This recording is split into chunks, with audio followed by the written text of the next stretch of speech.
Hello. Hello? Hi there. This is Greer from CAAWS. I think that we are having a few technical difficulties, so we'll just be with you in 1 minute.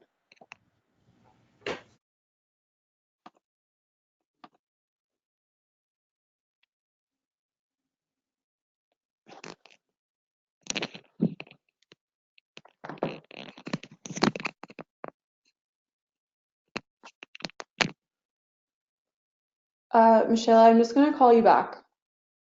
Just give me 1 second.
Hello?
Hi there, Jen here. Hi, this is Rosie. Can you hear me? I can. Lovely. Stephanie?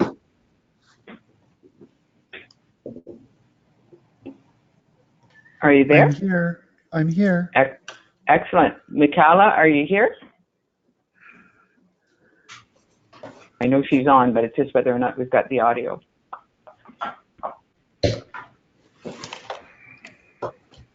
Hi, this is Greer here. Thanks for joining in. I think Michaela should be able to use the audio as well. I just wanted to apologize for the technical difficulty there, but the broadcast was started a little bit early, so we do have some attendees on the line with us. But we can get started with the webinar on schedule at noon. Great, Greer. I just want to confirm that you can see my slide. No, but I can make you the presenter. That would be excellent. Okay.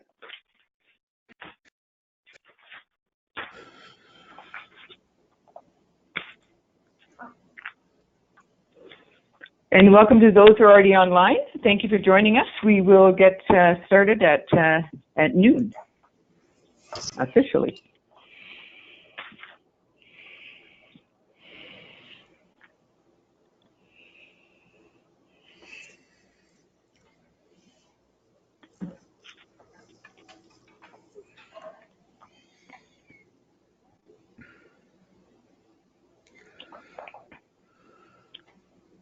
And I think the other thing, Greer, we have to, I think that you're going to, the only challenge is that,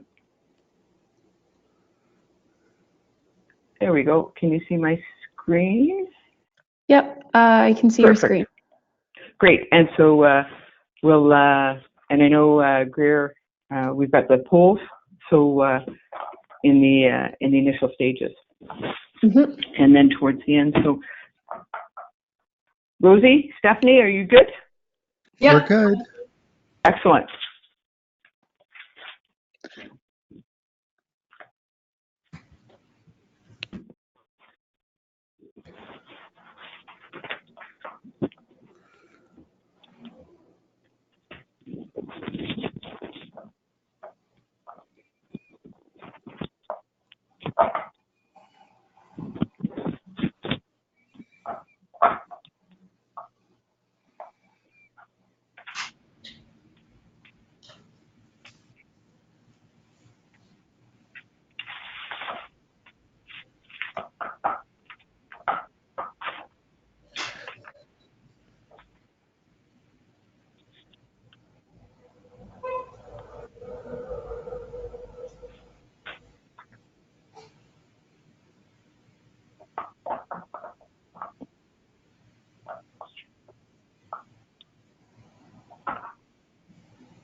Greer, would you like Michaela to do slide number 2, or would you like me to do that one? We have Michaela's email address for any challenges or questions on slide number 2, and we let people know that we're recording this.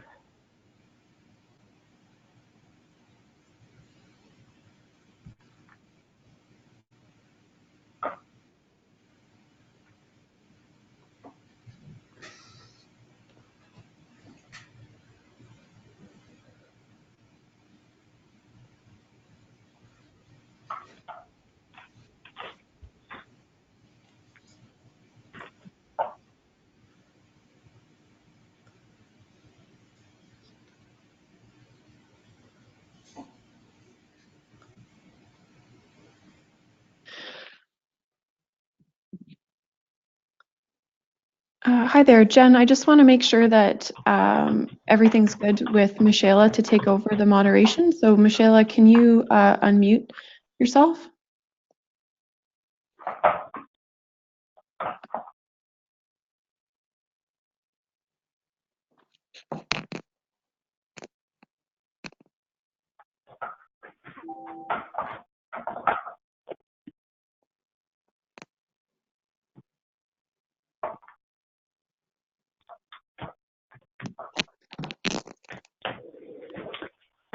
Welcome, everyone. It's noon, so my name is Jennifer Birch-Jones, and I want to welcome you to the CAAWS webinar with myself, Rosie Cossar from the Canadian Olympic Committee, and Stephanie Shostak from Prison Consulting Services Limited. And we're delighted to talk to you today about implementation of LGBTQI2S inclusion policies in sport. What I'd like to do is just talk a little bit about the technical details. We've got Michaela Fraser here from CAAWS, and she's going to be assisting me. And to help us with the audio, and if you can make sure your microphones are on mute. And we've received some questions in advance, so that was great. But we'll also have an opportunity for questions during the webinar, and we'll ask you to use the question function. And then we have pauses throughout the webinar, but and we can check out the questions, or we have a place at the end. The webinar is scheduled from noon till 1 p.m. But we are staying on the line, and all three of us will be there if there's additional questions and discussion. We'll be using the poll function in a couple of places to find out more about our webinar audience and to stimulate further conversation. If you do have any technical challenges, if you can let us know via the chat function, and if by any chance you lose the webinar connection and can't get back in, just let Michaela know at that email address, michaela@caawws.ca, and she'll send you a note and try and get you back in. The good news is we will be recording this webinar and posting it on the CAAWS website in the coming days, and we'll send a link to that along with the PowerPoint, so you'll have the opportunity to be able to access this, use it as you like with your own sport organization or within your own networks. I'll start by the welcome and introductions by introducing myself. I am Jennifer Birch-Jones, the program lead for the Canadian Association for Advancement of Women in Sports and Physical Activities LGBTQI2S Inclusion in Sport initiative. And I identify as a cisgender lesbian. I won't go into details here because we're going to spend just a few minutes initially on language after the introduction. So, but I use the pronouns she, her, and hers. And I've been involved in sport at many different levels, both professionally and as a volunteer, but have been quite involved in the CAAWS and the CCS resources on LGBTQI2S inclusion in sport. And we'll talk a little bit more about the LGBTQI2S sport inclusion task force work that's going on, and with our partners that I'm really excited to be a part of. I'm also delighted to introduce you to one of our guest speakers, Rosie Cossar, and I'm going to turn it over to Rosie to introduce herself. Hi, everyone. I hope that you can all hear me okay. I realized that I had actually accidentally muted you, Jen, as you were speaking. So I didn't hear the first couple of slides. But anyway, I'm really happy to be involved in this webinar, and I absolutely appreciate being invited to share my thoughts about a couple of things. So I identify as cisgender queer, and I use the pronouns she, her, and hers. I competed at the London 2012 Olympic Games as a rhythmic gymnast when I was 21. Feels like a million years ago, but here we are.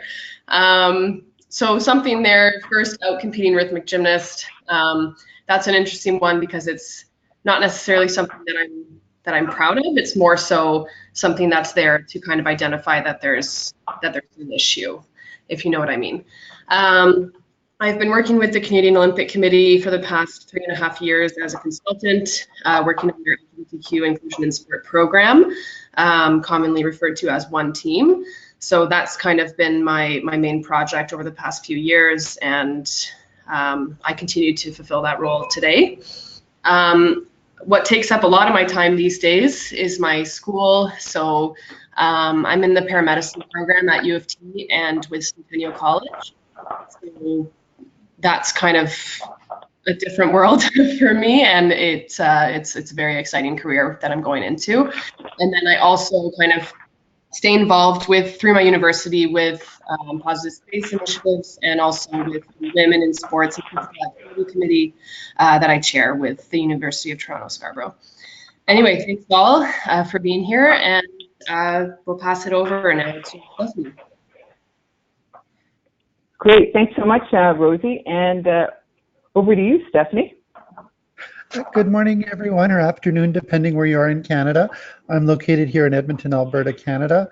I'm transgender and identify as lesbian, using the pronouns she, her, and hers.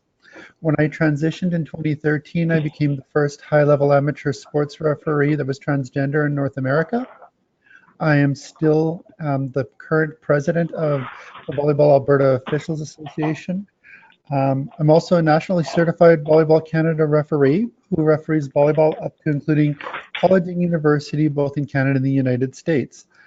I also serve as a board member on the Western Canada Board of You Can Play, and I'm also a member of the Canadian LGBTQI2S Sports Inclusion Task Force.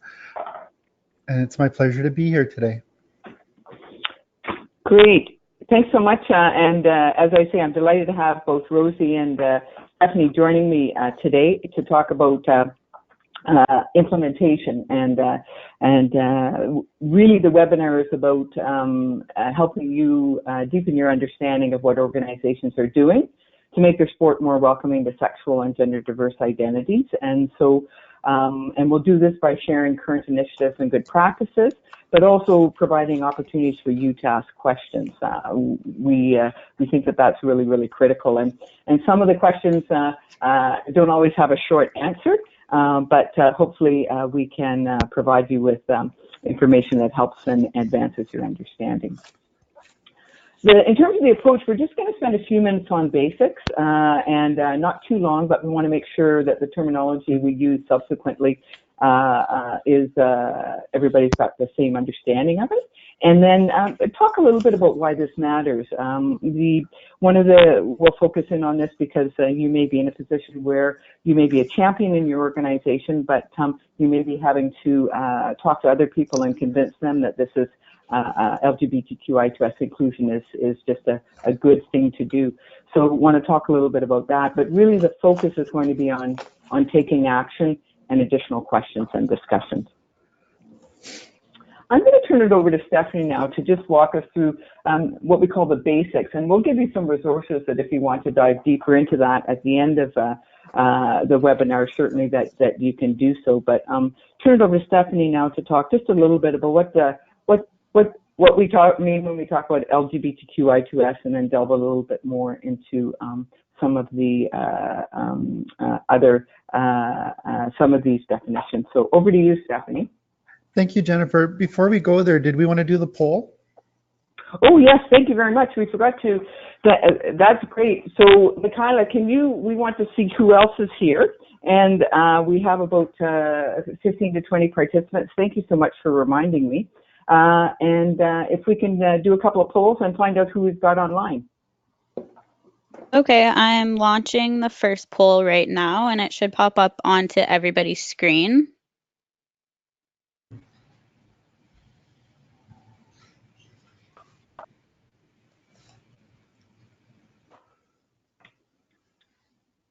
And I'll just give everyone a few seconds to answer that poll, and then I will close the survey and share the results. We've got 3 in a row here just to get a sense, and we'll share. We have about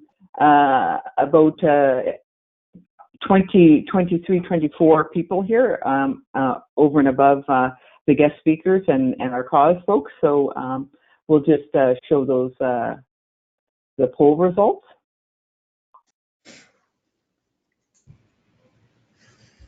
And Michaela, can you share that? Yeah, so I shared the results there. Everyone should be able to see them on their screen. Great. And so if you could, on my screen it's a little small, so if you can speak to those. So 77% said that they're sport ambassador or staff member. 9% said that they are a coach. We didn't have any referee or technical officials. We had 5% as a teacher and 9% other. Great. And if you could launch that second poll. Yep.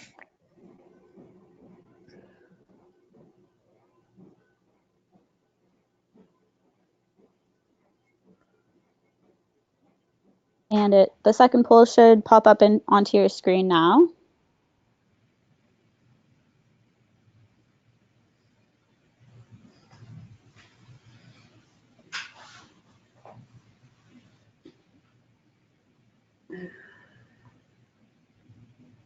Just waiting for a few more people to vote.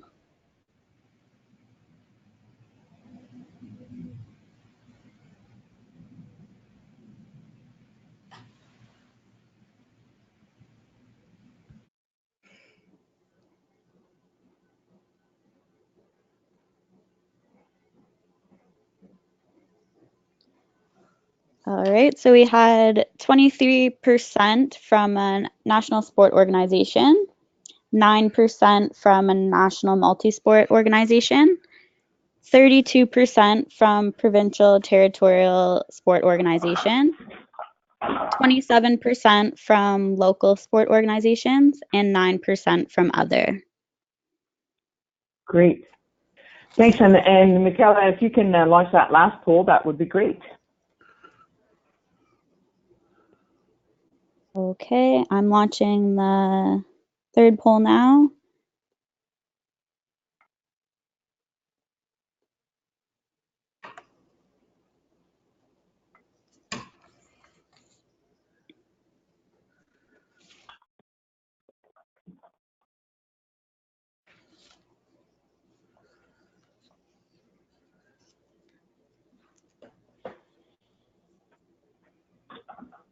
And this will just give us a sense of your interest in terms of the focus.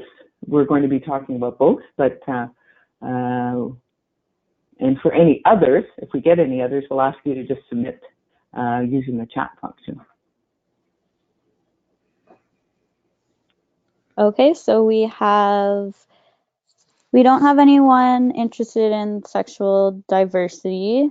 We have 14% interested in gender diversity, 77% interested in both, and 9% interested in other. Okay, for those 9%, if you could, because we're certainly going to cover both sexual and gender diversity, if you could send a quick via the chat function, particularly what you're interested in, we can be aware of that, and at least if it's gender non-binary, we're not going to be addressing that, but we can at least talk a little bit about in detail. We can talk a little bit about it. Great. Okay, thanks for reminding me, Stephanie, about that. I'll turn it back to you to understanding language. let you walk us through that. Thanks, Jennifer. As you can see from the slide, we have the letters of the acronym LGBTQI2S+, and I just want to spend a little bit of time talking about that. I'm not going to go through everything in detail. When I attended a conference in the United States a couple of years ago, that acronym actually was 36 characters, and it keeps growing. It seems to be on a yearly basis. But the easiest way to understand language is if you put a line underneath the B or bisexual and above the T or trans or transgender. The LGB pertains to sexual orientation, and everything below that line pertains to your gender identity. And we'll talk a little bit more about that as we move forward through the slide presentations. So for those of you that are not sure of what the acronym is, the L is for lesbian, G is for gay, B is for bisexual, T is for trans or transgender, Q is queer or questioning, I is intersex, 2 is two-spirited, and that's for the Indigenous community that mostly identifies two-spirited, and the plus expands for everything else that's under the diversity umbrella, which we'll be covering in a subsequent slide. Can we go to slide 10, please? Just moving it, yeah. Thank you. Some of you may have seen this gender unicorn that is out there and circulating on social media. Basically, to summarize it, there are 5 components. Your gender identity is how you identify as yourself. You can identify as a female, a woman or girl, man, male or boy, or some other gender. Your expression is how you express yourself in society. Your sex assigned at birth. In Canada, we have a very scientific test. You're born, you're identified either as male or female based on a visual assessment at birth by your physician or midwife, whatever the case may be. And basically, that's it. There's no complicated test or anything to that assigns your sex at birth. And we know over time that there are individuals that had a sex assigned at birth that do not identify as that sex that was assigned at birth. And we'll talk a little bit more about that on subsequent slides. Your physical attraction is who you're attracted to. It can be women, men, or other. And emotionally, same thing, women, men, or other. Next slide, please. So as we're talking about transgender, it's a big umbrella. It's a term that describes everybody whose identity or who doesn't identify with the sex or gender that they were assigned at birth. And it's a very wide umbrella at this point in time, and it tends to grow. So there can be people that are identify as transgender that are binary. They'll identify as a trans man or trans woman. In my case, I identify as a trans woman. But there are others that are under the umbrella that are non-binary. They can be gender fluid, gender queer, bigender, agender. You may have heard the term that comes out of the United States, gender non-conforming. So it's a very wide umbrella, and we see that from each passing year that more and more different categories get put under this umbrella, the overall transgender umbrella every year. Next slide, please. As I stated earlier, sexual orientation is who you're attracted to or love, and that's different than your gender identity or expression of who you are or how you express yourself. So I don't know all the participants that are on this webinar, but if you've ever gone out and you've done something to your body, whether you've gotten some ink or you've let your hair grow out or you've had your hair cut or you had hair removed, that's one way of expressing who you are. And it's the same thing under the transgender umbrella. People are expressing who they are. That's their gender identity or expression. Gender diversity and inclusion, it's a wide range, like I said earlier, with gender and the non-binary spectrum, but it's different, and we have to remember it's different from gender equality or inclusion. So that is where you're making sure those who identify as girls or women have equal access and opportunities relative to those who identify as boys or men. So when you're looking at gender diversity or inclusion, you want to be welcoming of everybody that's under the spectrum, but it's slightly different from gender identity and that type of inclusion. We'll talk a little more about that as we go on. Next slide. When you're trying to understand language, you don't have to be the expert. You just need to understand the basic terms. And there are resources that are out there to help you. And there should be a slide on that later in the deck as we go forward for various areas where you can get more information on how to understand gender identity, gender expression, and sexual orientation. The worst thing that you can do is if you're not handling the language properly, when you're dealing with somebody that is identifying through their gender identity or gender expression, and you're not sure and you're misgendering them, the worst thing you can do is continue to do that. The best thing to do is to acknowledge you've made a mistake, move forward, and learn the language. Great. Thanks so much, Stephanie. At this point, we're just going to open it up if there are any questions on language. And I think one of the things that we've learned is that, you know, if you're not sure how a person, what a person's gender expression is, you can ask, you know, how would you like me, you know, what pronouns would you like me to use with you? And you know, so don't want you to feel you should be paralyzed by not knowing the language or being unsure, but you want to be respectful. And when someone tells you what their gender expression is and the pronouns that they prefer to use, it's really important. And the names that they may have when it comes to someone who identifies as trans, that you respect and use those names going forward. So one of the things as a sporting organization, as you're moving forward and you're, you know, getting to know your participants on your various teams, a good rule of thumb is to just go around and have people introduce themselves, not only by their name, but ask them to introduce themselves of how they would like to be called. For instance, hi, my name is Stephanie, and I go by the pronouns she, her, and hers. And it's a way to get people aware that there are pronouns other than the ones that we're most used to, which are the two binaries, you know, she, her, and hers, and he, him, and his. And okay, I don't think we have any questions. Michaela, can you confirm that? No questions right now. Okay, great. Well, I want to talk a little bit on why this matters, and I'm going to turn it over to Rosie to talk to the first couple of slides, and then come back to me, and over to you, Rosie. Thanks, Jen. Yeah, so I mean, there's obviously a reason that all of us, all the participants that are participating in this webinar today are participating, and it's, you know, there are so many reasons why that would be, whether it's ethical, legal issues, or inquiries, professional, and then of course moral. You know, this fundamentally is the right thing to do. Creating more inclusive and diverse spaces is what's going to help everyone in the end, and there are many reasons for that as well.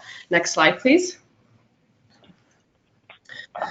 So, and then of course, when you narrow it down to the LGBTQ community in general, although I truly believe that diversity affects everyone, inclusion is better for everyone, not just for the minorities that are being excluded. It's better for everyone, and that's something that we're going to explore in this webinar together.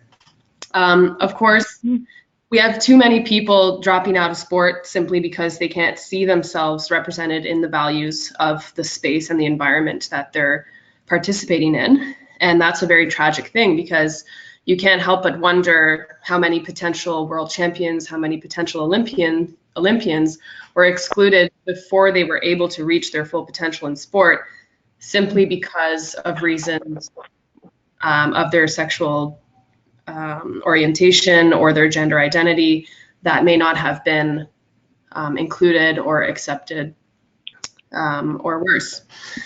And, you know, oftentimes I've spoken to many athletes over the years, and then of course with my own personal experience, I understand that coming out in sport, you know, there are many different ways that can go. And sometimes, you know, it's true that it really is the make it or break it of an athlete's career. Sometimes it goes the direction where, you know, the athlete might not be accepted by their sport community, and that's really tragic.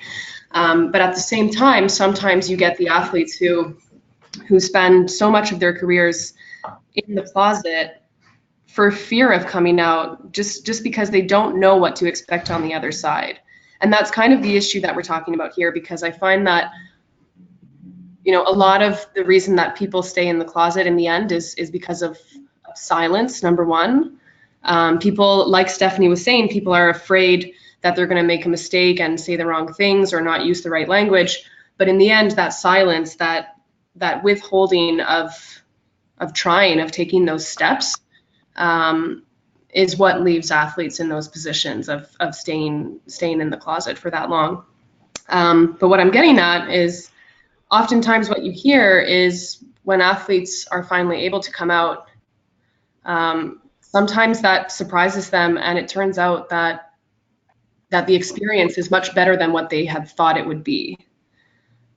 And that's a wonderful thing, but it's more so, let's try and focus on addressing the reason why they stayed in the closet in the first place.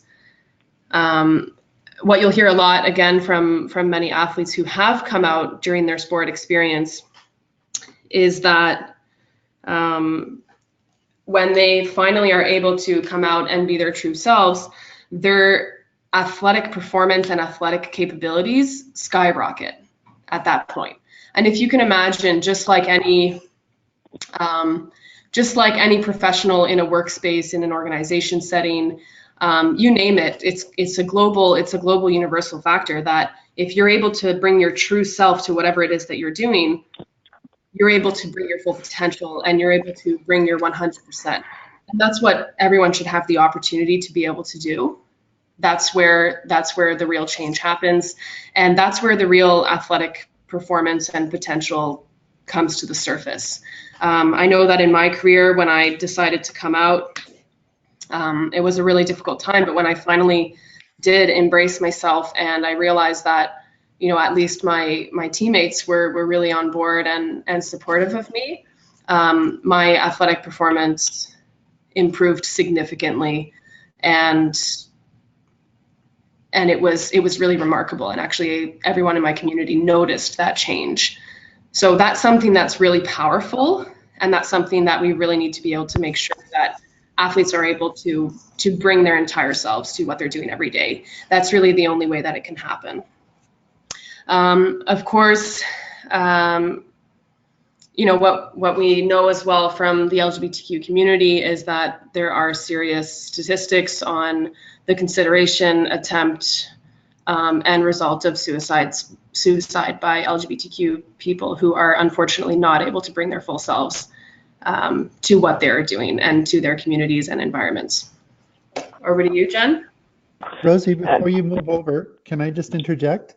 Yes, absolutely. From a referee perspective, when I came out in 2013, it was the scariest thing that I'd ever had to do. I thought for sure I'd have to give up my years and dedication as a referee in Canada. And all of my fears were for naught. There was a lot of acceptance within Volleyball Alberta, Volleyball Canada, and US Volleyball. And as Rosie had alluded to, when you're living your true authentic self, it brings out the best in you. And definitely I can attest to performance skyrocketing after I didn't have to worry about any secrets coming out and worrying about that all the time. So it was definitely very beneficial for myself coming out. It's excelled me as a referee. And the statistic about suicide, for those of you that are not aware, in the LGBTQ2+ community, in the trans community specifically, the suicide rate is around 41%. So it's quite high, and it's something that we have to pay attention to, and we haven't done a very good job of doing that with athletes, coaches, referees, anybody that's affected in athletics. So it's something that we need to be aware of. Great. Thanks very much, both Rosie and Stephanie, for sharing their their coming out experiences, and really what we're trying to get at is that homophobia, transphobia, and biphobia are hurtful to not only those who are LGBTQI2S, but also those who aren't, and so as a result, both lose out and sport loses out. And we may talk about performance at a high level, and I mean, this slide speaks to it with in terms of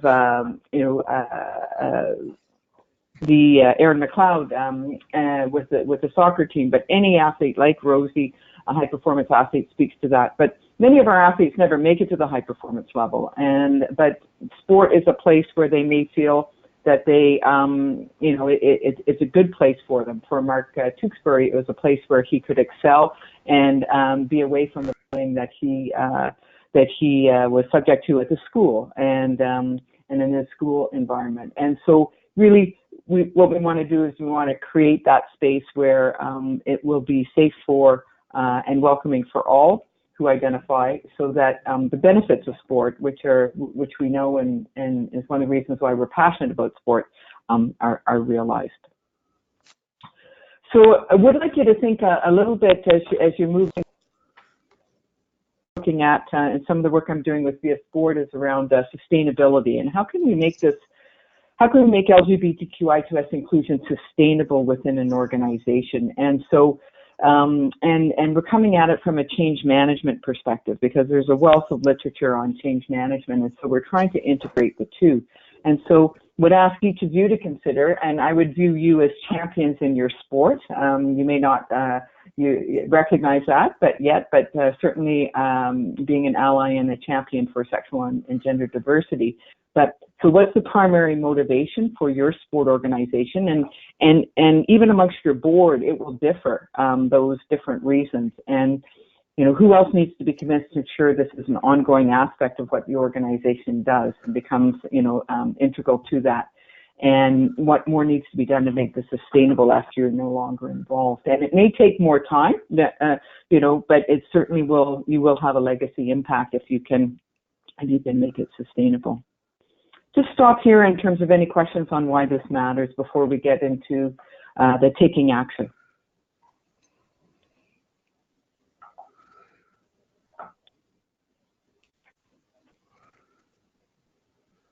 Okay, well, if you have questions, just send them via the chat function, but let's move into the taking action. And this is really talking about some really good initiatives that are out there and some steps you can take in answering some of the questions that you've submitted previously. So when we look at taking action, in working with organizations, we talk about this process in terms of both the individual and the organization. And so these are what we've come up with in terms of an understanding. And I won't go through them all, but I'll highlight a couple. One of the things that's interesting is to, once you've read the key resources and have a better understanding, is to sort of see where you sit and your own feelings and beliefs. And and we know unconscious bias exists, and so one of the things one of our participants realized after a workshop was that he was not homophobic when it came to women or lesbians, but he was homophobic when it came to men, and he hadn't realized that before. And really, one of the things we say is, try and see where that's coming from and understand it. But in the end, as someone who's responsible for delivering safe spaces, it's really important that you ensure that your own personal beliefs and feelings don't get in that way. Just like we wouldn't, force our own political views on the sport team, that kind of thing, or our own religious views. What we want to do is create that safe and welcoming space. The thing we say is talk to people. Talk to those who are LGBTQ2 plus in your organization. And this doesn't have to be a big survey or anything like that, but really, what's it like? And there is, although there may not be out people in your sport, there may be people who know other people that who are closeted but out to them, and that you can ask them to, in an anonymous way, to share those conversations. So be visible in your allyship and leadership, and we've got a slide at the end around that. But really important that you model inclusive language and address inappropriate language. And again, some of the other CAAWS resources and COC resources and CCS resources and You Can Play resources deal with that. But we talk about safe spaces, but not just in your, when we work with organizations, we say they really usually go to the athletes, right? And that's really important, but you've got officials, you've got coaches, you've got board members, you've got staff.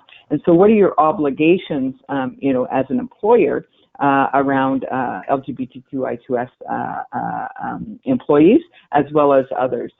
And then we've got a SITF Games organization and sport organization inclusion checklist that we'll send out after the webinar, and that will help you assess your organizational readiness. So those are just some general steps we work with organizations to sort of go through in terms of their the work that they can do both as an individual and as an organization. I'm going to turn it over to Rosie to talk about some great COC resources. Sorry, Stephanie, do you want to jump in? Yeah, I just wanted to know if we were going to do the fourth poll. Yep, so I was just about to launch the fourth poll, and it should be popping up on everyone's screen. Great, and this fourth poll is around where your organization is at with respect to your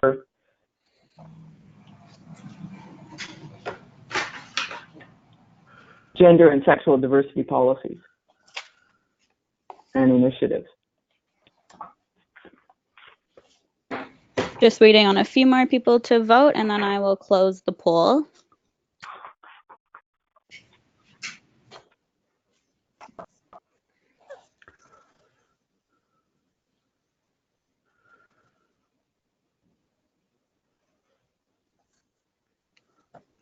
Okay, so we had 4% say that they have a general diversity policy. 35% say that they have a diversity policy that references LGBTQ1-2 spirited. 22% have a trans policy, but not much else. 26% have done few things but have no policy. And 13% don't know or are unsure. Thanks, Michaela, and thanks to everyone. That is not unusual in terms of sort of the range of readiness of sport organizations. So, and again, these steps can help you regardless of where you are in your process. What we would encourage you to do is take a look at that LGBTQI2S inclusions checklist, and that can help you in terms of identifying some priorities. And we would certainly encourage policies because those are the kinds of systemic things that make a difference. And there has been quite a bit of interest on the trans policy side recently. And one of the things that we would encourage you to do is to have an overall LGBTQI2S inclusion policy with specific, attention being paid within that policy to trans inclusion, because there's similarities, but there are differences around what the kinds of things that a trans inclusion policy would need to address. Thank you for reminding me about the polls, and that's our last poll. So I'm now going to turn over to Rosie to talk a little bit about, I'm mindful of the time, so we're going to move through these resources quickly so that you can have a sense of them, and we'll have some time for questions. So over to you, Rosie, and then Stephanie's going to talk a little bit about You Can Play. Thanks a lot, Jen. Yeah, so I'm going to move through these relatively quickly just so that we have time for discussion towards the end. A few years ago now, the COC developed their program called One Team, which is their LGBTQ plus sport inclusion program. And at that time, they worked with CAAWS Canada Human Rights Trust and You Can Play to create 7 different resources, which are on the website that you see there, olympic.ca/education/one-team. Basically from there, the resources are really good. If you haven't had a look at them, I would definitely have a look at when you have a moment. They kind of cover something different. And I really think that for like a general awareness, that's a good tool to start with. And then from there, the COC has actually, for the past year and a half approximately, been working with Deloitte and a bunch of other LGBTQ sport organizations, like the Sport Inclusion Task Force, You Can Play, CAAWS, and then of course Deloitte helped sponsor the entire thing. And so given that the last set of resources that the COC had created that I just referenced, that has been a few years now. And so since then we've realized that we need to take the next step and elaborate and do something that's more relevant to today's conversations around LGBTQ inclusion. So we have developed an awareness in sport introductory course, and that has the idea of kind of bringing the entire Canadian sport landscape. This is kind of the ideal goal, up to a basic level of knowledge that from there we could build on, because we work directly with national sport federations, and we realize that some national sport federations are really advanced in these conversations, and we're going to touch on a couple of those later. But then others have never had to speak these words in history. So we kind of see the need to kind of bring everyone back to a base level of knowledge. And as much as I say that it's a base level, it's actually quite extensive. So we have 5 modules that are listed there, and the different modules focus on, the first module, Making It Personal, really does kind of encourage you to think about your biases and encourage you to think about your privilege as a person and what that means in terms of the judgments that you make about people and about sexual orientation and gender identity. We all have our biases and we all have different levels of privilege. So I find it really, really interesting to first identify what that is before moving forward in the conversation. And this course does that really well. So the course is accessible via the CCES, which is right up there. And I would encourage everyone to take this course. It's about an hour and a half, completely online, and it's pretty interactive as well. It encourages you to answer questions and think actively on the subject that you're learning while you go through it. And then at the end, you get a certificate that says that you've done it. So this is the type of thing that as an organization, it would be really helpful for the entire organization to get on board and do it kind of at the same time, whether you do it together or individually, and then regroup and discuss how it went for all of you and the discussion points and questions you may have about it. We found it to be pretty helpful so far, and we're kind of just in the launching process now. So it's very fresh and new, and I would encourage everyone to have a look and take a stab at it. Great, thanks very much, Rosie. And I think one of the things that we've heard repeatedly by sport organizations is we need something. We need something that everybody can do and easily access and that kind of thing. And so that's why this is such an important tool. And people can go online and complete it, and in both French and English. So really a really big step.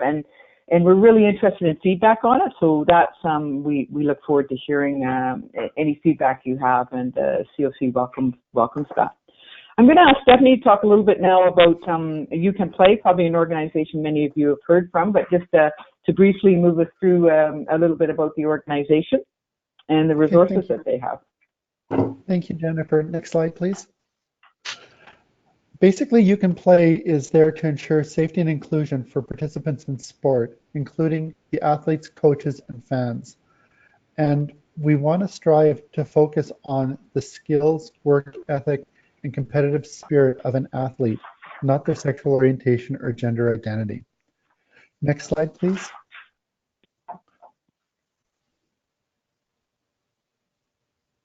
There are many partnerships that You Can Play is formed across North America, but their formal partnerships are almost with every major professional sports league in North America at this point in time. They are starting to make inroads now with other sports associations, and they may be looking at going towards the amateur sport level as well. But at this point, it's mostly with professional sports associations. Next slide.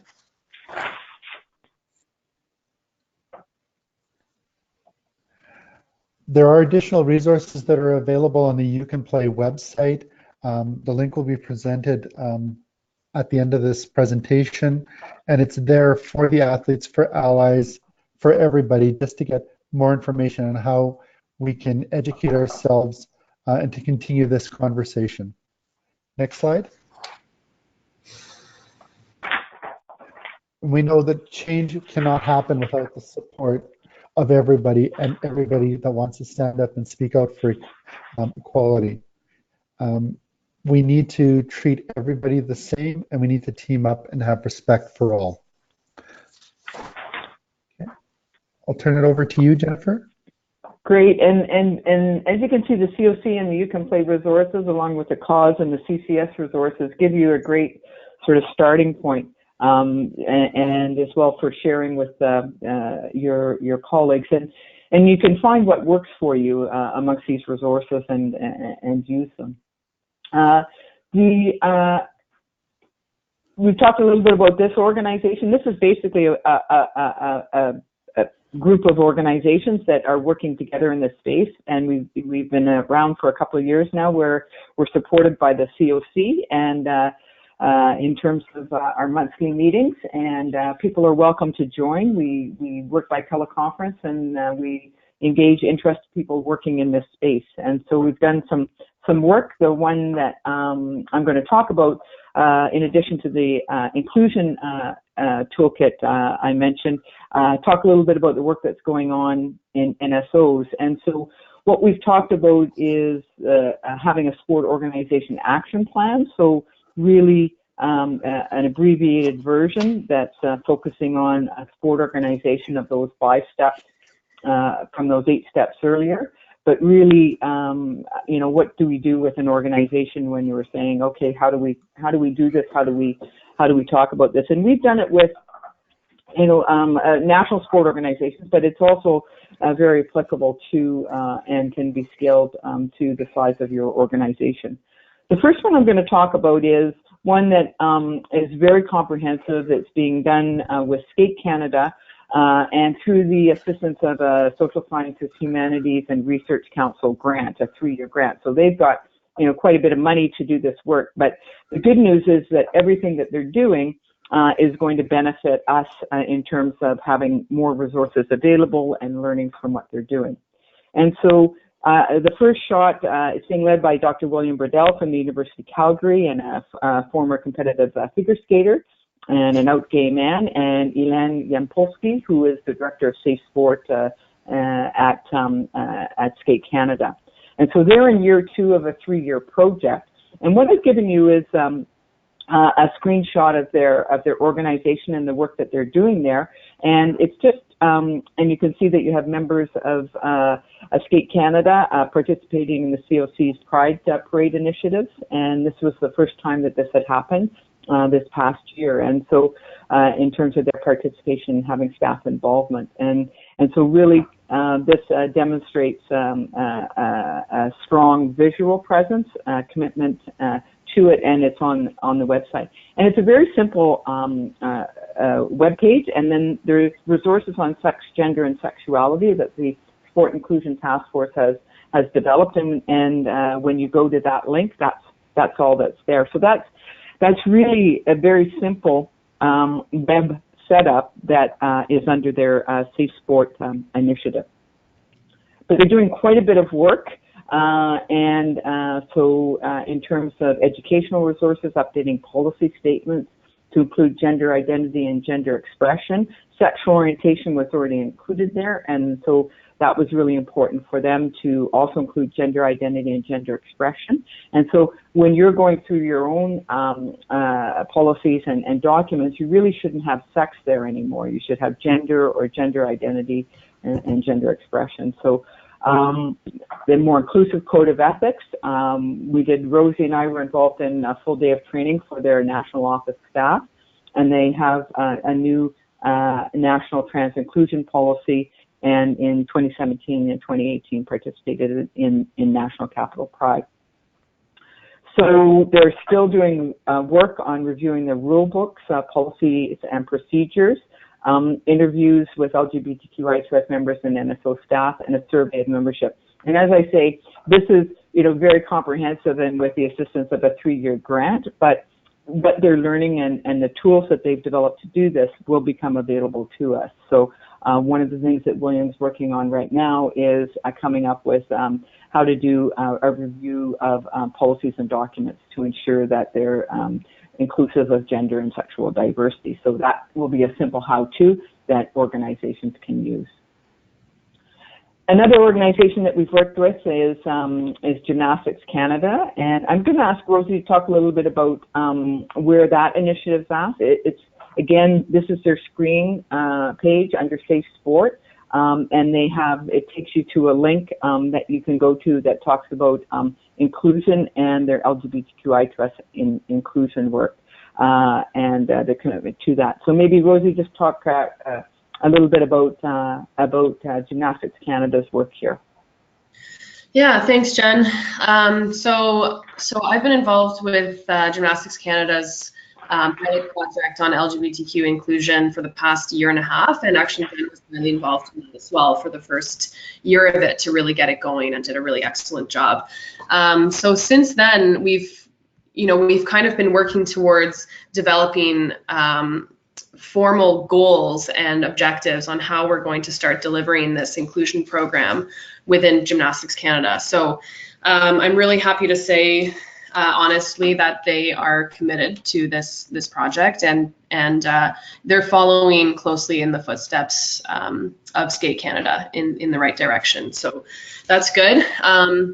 Some of the key goals that we've developed in our last formal action plan meeting was to develop a standardized training package around LGBTQI2S inclusion, specifically with a focus on the gymnastics community, and then ensure that all national team athletes, including aspiring athletes, high performance coaches, staff, and officials, receive this training.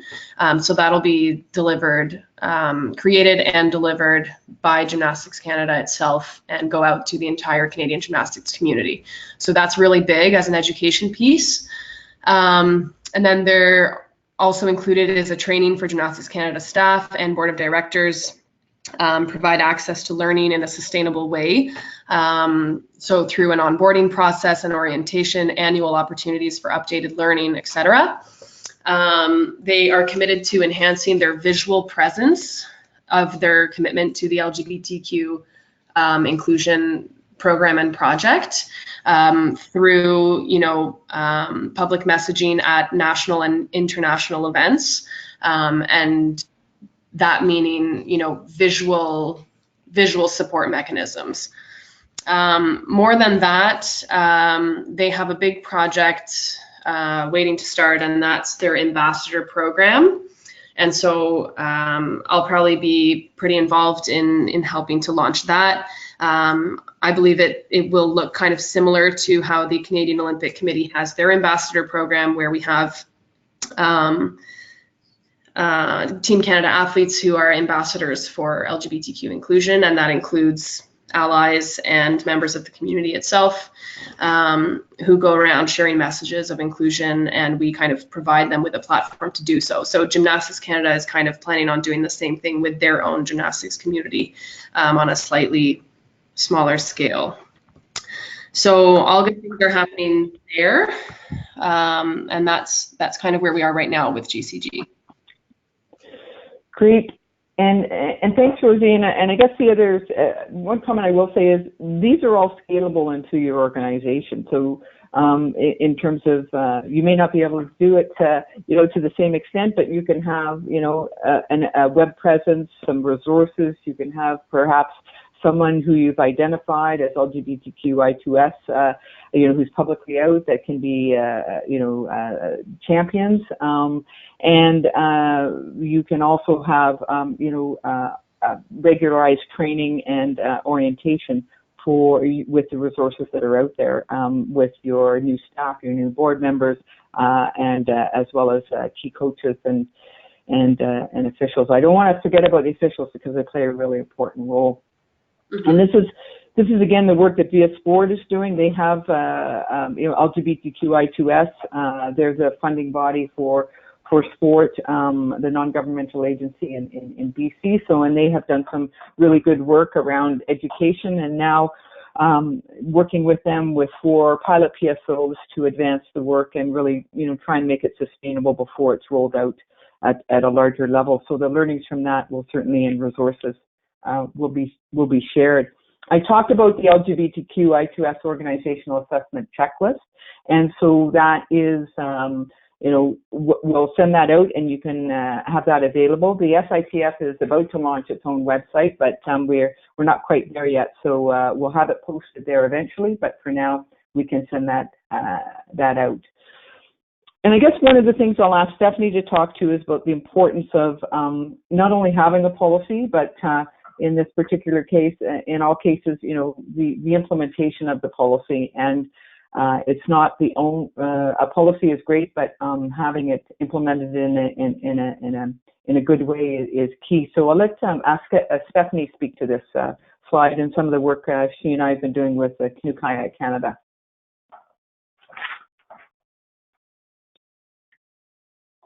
Are you there, Stephanie?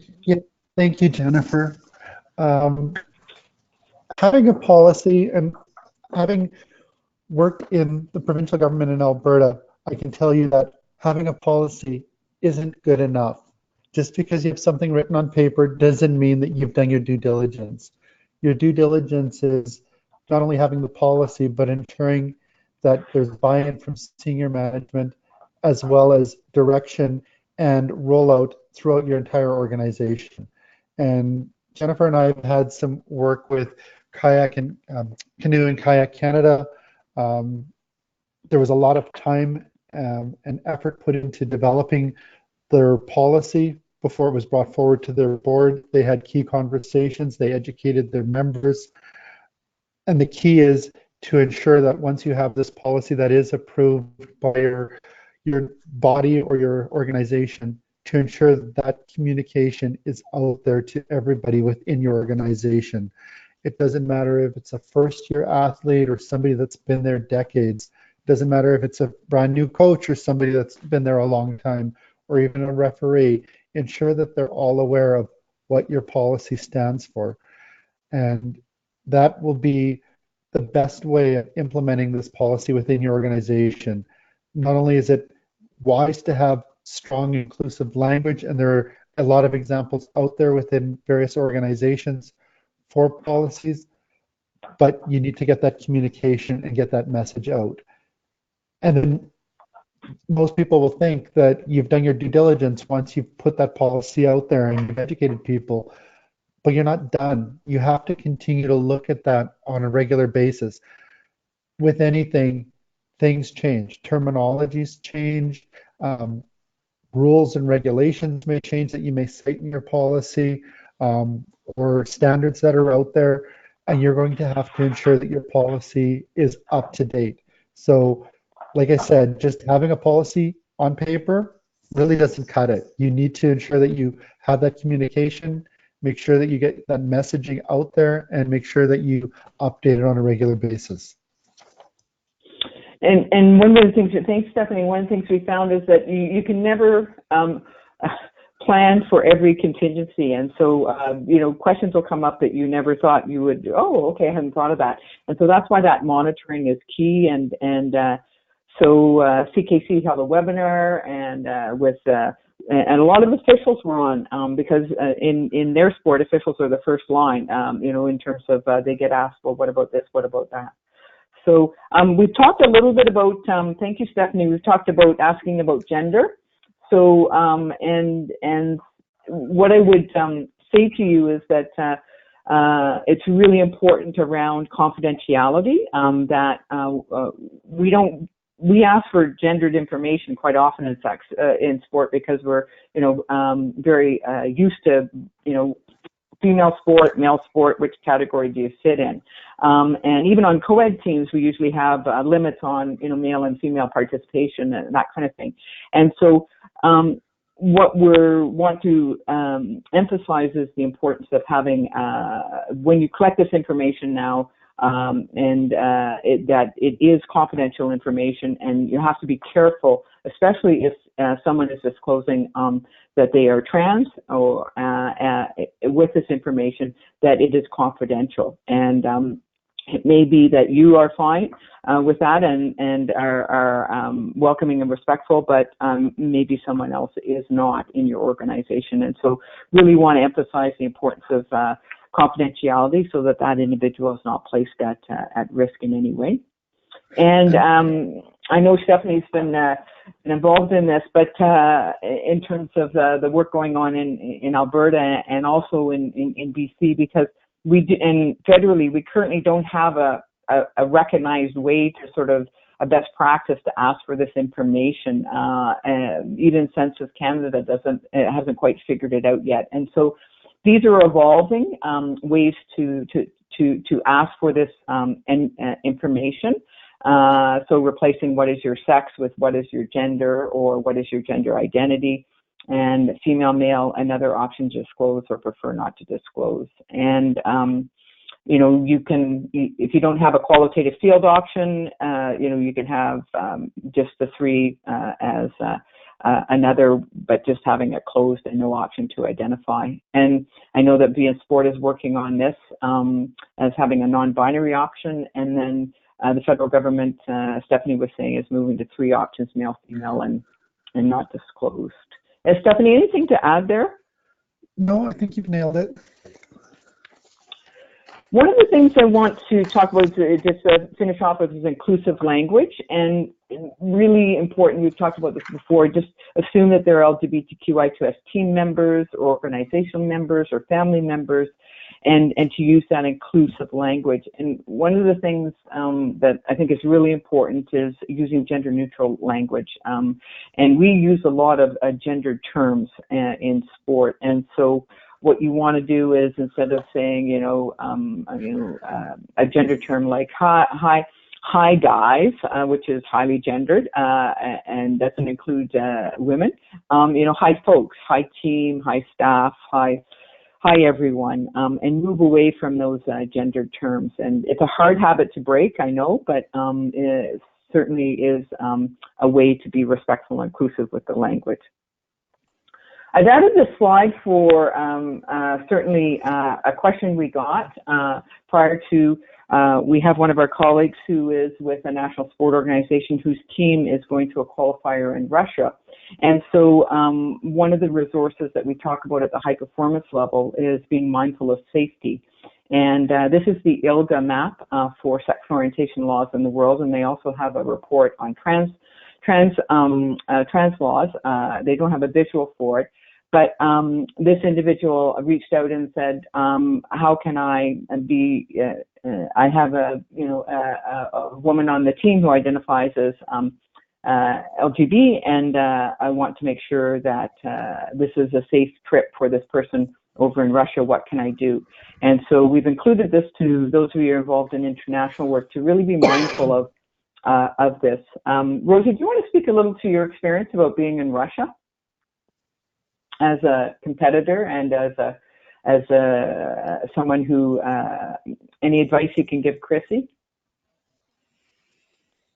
Yeah, I mean, I think I was kind of fortunate in a way, because when I spent my entire childhood up until, like, from when I was 8 until I was 15, 16, training and living often in Russia.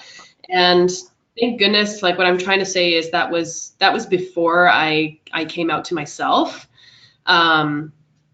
because I know that, it was not a safe space over there, and maybe when I started to travel there less, that's when I started to have a little bit more space for me to start to come to terms with my sexual orientation. I know that when I did go back there, I did go back several times after I was 15 to train, and after I had come out to myself. It was it was kind of an unsafe environment, and I definitely felt the need to be very hush-hush about the way that I felt myself and definitely what I said. So, that was then, and I'm sure it's probably kind of similar now. But in terms of my advice,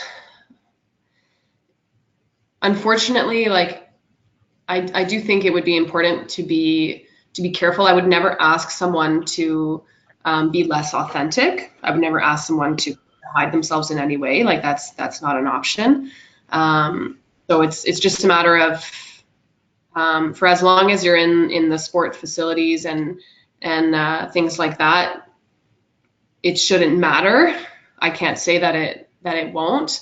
But in any other space, I'm not sure like what to say in terms of safety and security, because I have a conflict. I would never ask anyone to hide any part of themselves. But at the same time, I know that it could be very unsafe there, and that I felt the need to hide myself when I was in that situation. And if I can just jump in, Rosie and Jennifer, when we look at this slide, it's dated May 2017, and it's almost 2 years since this slide has been updated. Things have changed within the world in different nations. New governments have come into play in various nations, and the level of acceptance may have changed. So we just want people to be mindful of that as well. A couple of areas that we know definitely there have been changes are our neighbors to our south, as well as in South America and Brazil. So there's been a lot of uprising with governments within various nations in regards to changing protected legislation that they may have had. So people need to be mindful when they are traveling. Well, it's a really good point, Stephanie. This is the most recent one, but they also have reports that are done annually, and so the key is to go and check it out and be aware of that, and then to have those conversations with the athlete in terms of the team, and you. My advice is don't single out the athlete, but to have the team conversation around it, and that athlete, a particular athlete, is out, but just make that assumption, and so those you may identify as LGB, it's important that you know that there is a law against promoting homosexuality, as they call it over in Russia, and that it can be an unsafe place, and so we would want all of us to be cautious and aware of that while we were over in Russia, and looking out for everyone's safety. So you don't have to, single that out. I'm mindful of the time. It's a little bit after 1, and we are going to stay on to answer some additional questions, but there may be some who have to leave. This next slide. We do have a few questions here in the question box. So do you want me to read a couple of them out? No, this one actually, Michaela, is a question, but I'm going to give people the opportunity to leave if they have to, but I want to let them know what the next steps are. So we will be sending you out a survey at the end of to give us some feedback on the webinar. We will be sending you out a link to the or not a link, but the actual SITF sport inclusion checklist. The slides will have links to the resources that we've talked about in here, and if you require any additional information, by all means, you can get in touch. One of the end slides has that information there.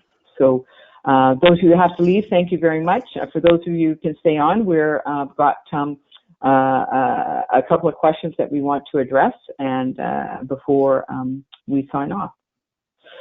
So this question came from someone who is on the call on the webinar around a women's sport club, and how can, and it's a multifaceted question, and we're not going to be able to probably answer every single element, but we would like to start that conversation. So I'm going to ask Stephanie to start the conversation here and to talk a little bit about some of the points raised in this question.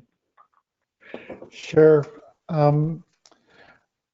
don't know how many people on the webinar are aware, but as of a year and a half ago, all of the provinces, territories, and the federal government now have passed legislation to include gender identity and gender expression as protected grounds under their various human rights legislation. So when you have people that are part of your organization or your club that are identifying as trans or non-binary, it's best to be erring on the side of caution and ensuring that when you're putting forward your policies or the way you're running your organization, that you are inclusive of these categories and their gender identities or gender expressions. So some people are saying, well, they're using the argument that, well, you were born in one sex, you can't really participate that way. But a lot of sporting organizations are now going forward, and they're stating that they're allowing the people to participate as athletes as how they identify. And we know that there was an old information out there where it talked about, oh, for those that are transgender, they would have to undergo hormone replacement therapy or undergo surgery prior to being able to participate as how they identify. And that's no longer the case.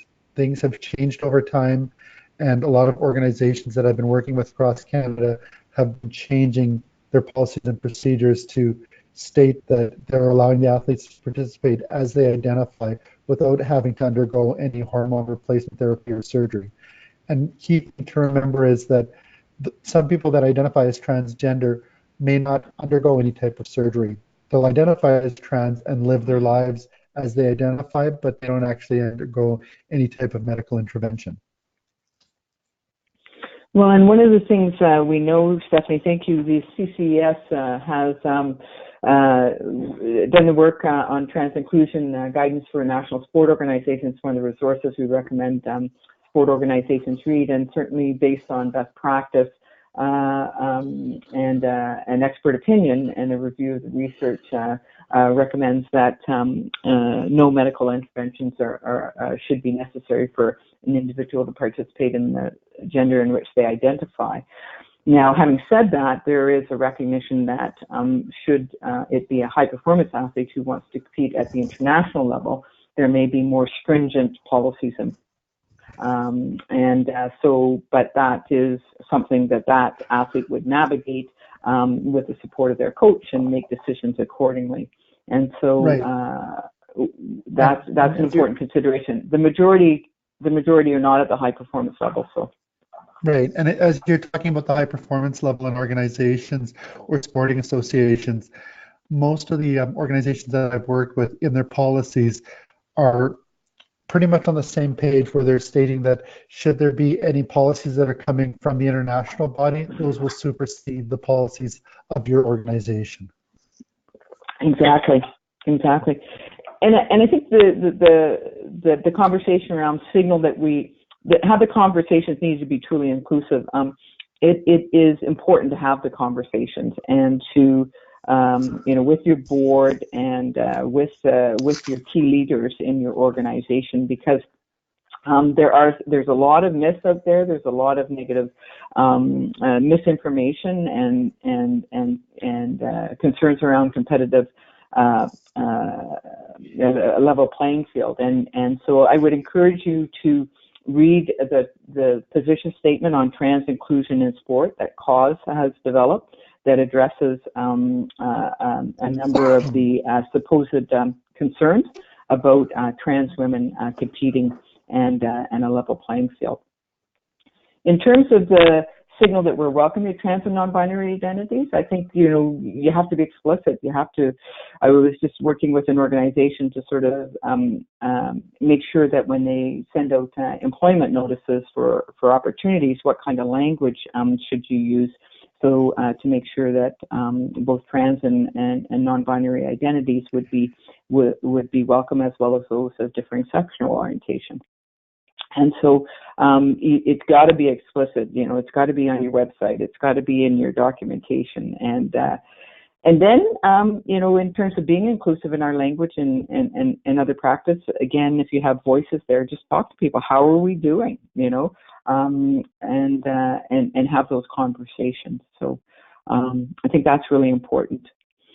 We had another question that came in prior to, and I'm going to ask Stephanie to speak to this in terms of the federal legislation. Stephanie, are you okay to answer that one?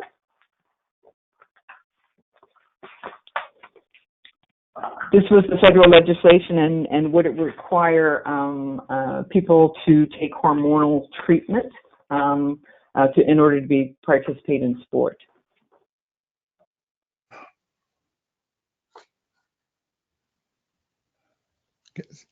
Can you hear me? I can now.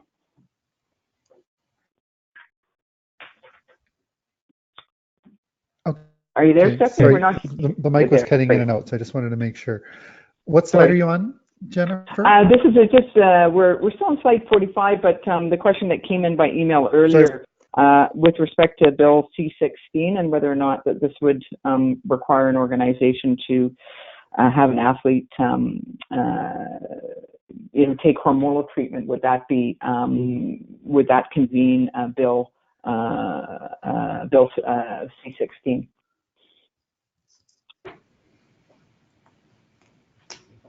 And my understanding is that Bill C-16 is the federal legislation that's hormonal replacement therapy. Once again, is not required.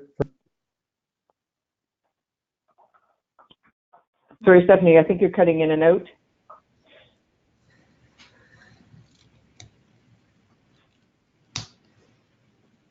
So maybe I'll jump in here and give you my perception on it. I'm showing as being online. Can you hear me? We can now. Do you want to give it another go?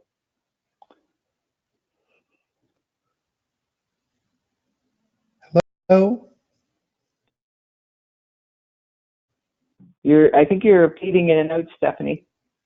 Hello? Yeah, you're on now.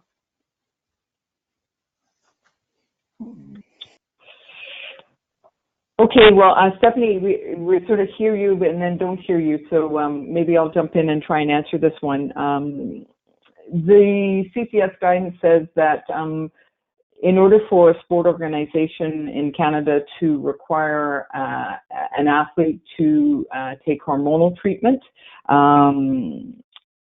in order to be able to compete in sport in Canada in a sanctioned event at the NSO, PSO, or a local club level, and we're not talking about international events hosted in Canada, that they would have to have a bona fide reason for that to occur. And so, and because the evidence isn't there that by regulating testosterone levels, that is the source of competitive advantage. And so, and really, before you require a medical intervention on the part of an athlete, is that the evidence needs to be clear, and you're asking an athlete to do something to their bodies that none of us are required to do who aren't transgender. Those of us who are cisgender would not have to do that. So if you have a bona fide reason, the CCS could not find one. So from a legal perspective, that would be the only situation, the exceptional situation. And so far, the majority of sport organizations we've seen at the national level that are moving towards having progressive policies certainly are mirroring the CCS. Okay, hope that helped. We had another question in advance about a parent who had a child who in their teens transitioned and was involved in sport, and increasingly found themselves marginalized and not comfortable in sport, especially the transition took place in high school. And one of the and the question was, what can we do at the high school level to to make sport more welcoming. I do know that all of the high school athletic association policies which govern, competitive sport between schools, the intercollegiate sport, is certainly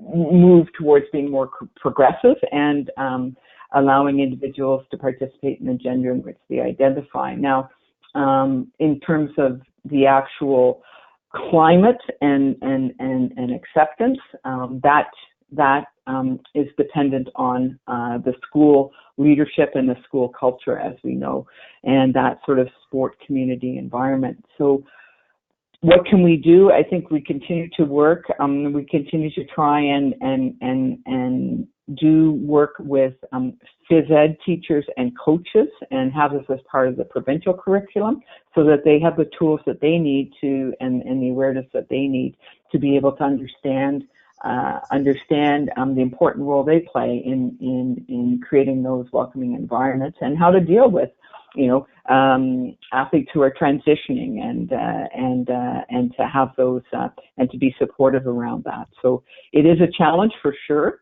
And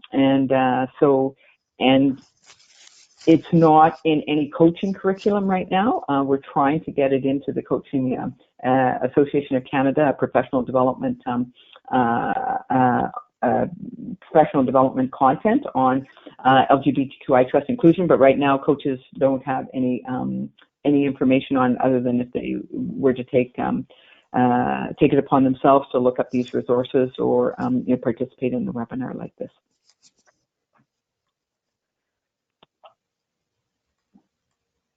So Michaela, we've got a couple more minutes until 1:30. So any more questions? That we've got a few more that came in by the chat function. Yeah, so we have a few questions here. Someone was just if you just share the first one, that'd be great. Yep, so they were just interested in learning more about club level policy related inclusion. And they're asking what would be some minimum elements to include in an inclusion policy for a club? I think that you would want to ensure that you have a statement that you want to be inclusive, and this can be part of your larger inclusion strategy or policy. Most organizations have some kind of policy around inclusion, but you would want to make sure that if you didn't have a diversity and inclusion policy that was unique to LGBTQI2S, that you had a statement in there that included sexual orientation and gender identity and expression. So it's that, we want to create, we are committed to creating a safe and inclusive environment for all of our, members, and including those who, including sexual and gender diverse minorities identities, and so to be really explicit around that. And then, I think you talk about it, you have it in your code of conduct, that it's a prohibited grounds of discrimination, and then as well as in your harassment and abuse policies. So those are key places where I would see elements. The good news is that, and if this individual, whoever the question came from, want to contact me, I'm happy to share a model policy around LGBTQI2S inclusion, and from one of the NSOs, and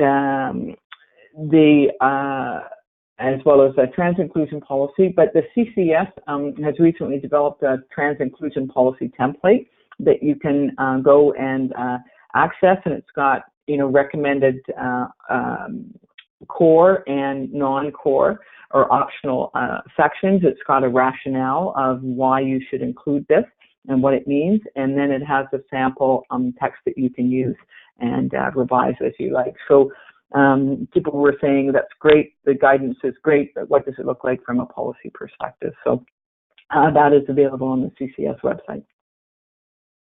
Okay. We have another question here from Terry Lynn. She's wondering, how are the NSOs you are working with including transgender athletes at the national championship level?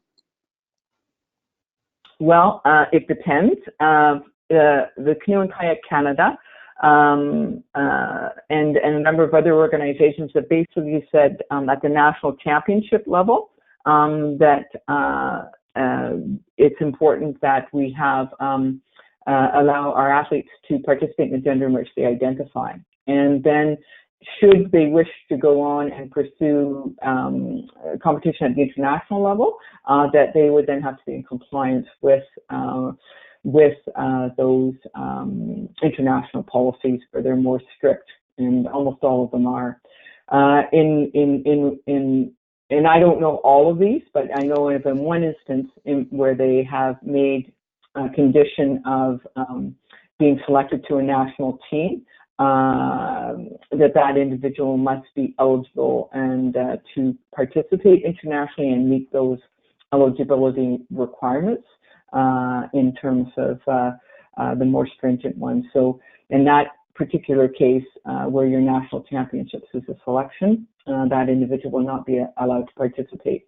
What I have advised NSOs to do is to do what's right for their organization. And so, for example, in the Canoe and Kayak Canada, they feel it's important that their domestic championships, their national championships, are governed by what's right for them, not what their IF thinks. And so, and again, should an individual, by virtue of their participation in the national championships, be selected to the the international squad or team, then that individual then makes that choice accordingly as to whether they want to meet those more stringent requirements. So you're leaving the decision in the hands of the athlete, not the International Federation. Got time for one more question, and then we'll just finish up. Okay, so we have Mark here. He's asking whether BC 16 is law to protect gender identity, and does it require a woman's only sport by law to accept those who identify as a girl that may or may not have been born as a girl?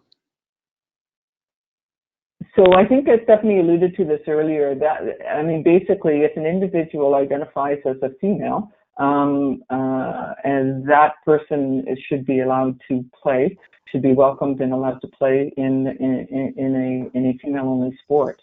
And that certainly provincial human rights codes, as well as the federal now human rights code and legislation would suggest this. And one of the concerns that is put in, is argument is made is, well, this is going to, destroy women's sport. And we've, and I'm not sure where this is coming from. And so allowing an individual who identifies as female to participate in sport is not going to, it's not going to destroy your sport. In fact, I think it would be a better sport as a result of that.